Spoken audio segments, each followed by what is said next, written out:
Good morning, and welcome to your daily Farm and Home Show, brought to you by the University of Kentucky Cooperative Extension Service. And now, here's your host. Good morning, I'm Joanna and welcome to your Farm and Home Show. Have you ever thought about raising a specialty crop? Well, if you have, we have resources available at the University of Kentucky, and Dr. Tim Woods is going to talk about that. He's an Extension Professor with the Agriculture Economics Department. Good morning, Tim. Good morning, Joanna. How are you? I'm well, and I'm excited that we're going to talk about this because I think it's a great resource that we have at the University of Kentucky, but you can access it all online. Yes, we do have a lot of producers that have questions about the whole range of things related to production, marketing, prices, what sorts of places they might potentially sell, all these different kinds of specialty crops. And when we talk about specialty crops, of course, we're talking all the range of fruits, vegetables, nursery crops, floriculture. It's a big portfolio of different kinds of products. Some of them are very small, not very well-known niche kinds of enterprises. But the Center for Crop Diversification was created to really try to provide our producers with some at least starting point resources that are research-based. Here's what it looks like in Kentucky to produce broccoli, squash, pumpkins, raspberries, the tree fruit, grapes, etc. And to have things available for our producers like the enterprise budgets where they can see here's what costs have typically looked like, and then to apply that to my particular farm situation to see, can I make money at this particular enterprise? What's going to be involved in terms of resources? How much labor am I going to have to commit?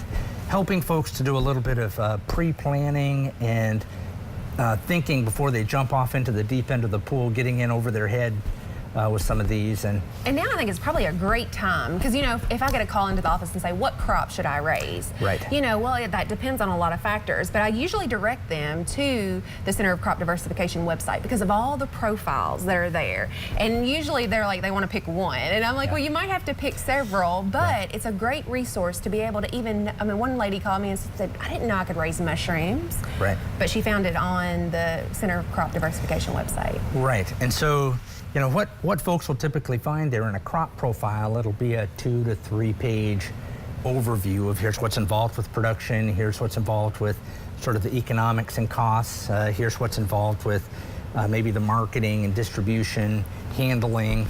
You know, the thing that we see, especially for a lot of our specialty crops that are perishable, you do have to pay a lot of attention to the harvesting, cooling, distribution, marketing.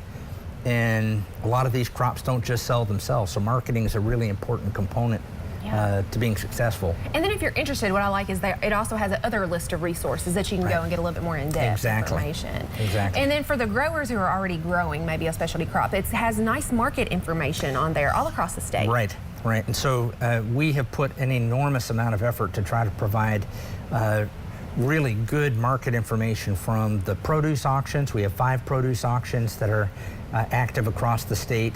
And so producers maybe that are looking at, is it worth my while to look at some early season tomato, late season tomato, season extension opportunities, for example. You can look at what some of those market patterns are for our locations here in Kentucky. The farmers market price is the same thing, and you'll see different prices for things like blueberries, for example, in a city market. So blueberries at a market here in Bowling Green might look a little bit different than in a rural market price-wise. And so farmers can ask themselves the question, is it worth my while to try to travel that extra distance to get that little bit higher price? How much is there? And even these very basic questions of, I'm growing strawberries, what should I charge for them? Really good market information. So we have just for example, this year, 14 markets that we've collected price data throughout the season here in Kentucky, and other states are following suit. They see the value of this, and so we have partners in markets in Tennessee and Ohio and Indiana, Illinois that are contributing to these market price reports. And so really good market information there for our producers. Yeah, so a lot of great information, but there's also podcasts, webinars. So if people just go to the site, will they be able to check out all the things there? Absolutely. And so, you know, there's special kinds of production situations that folks might have some particular questions in: high tunnels, movable high tunnels, Food Safety Modernization Act. It's all there. All there. All right, Tim, appreciate the information. We appreciate you watching. Have a great day. If you have questions about today's topic, please call the Warren County Extension Office at the number on your screen. Thanks for watching and have a great day.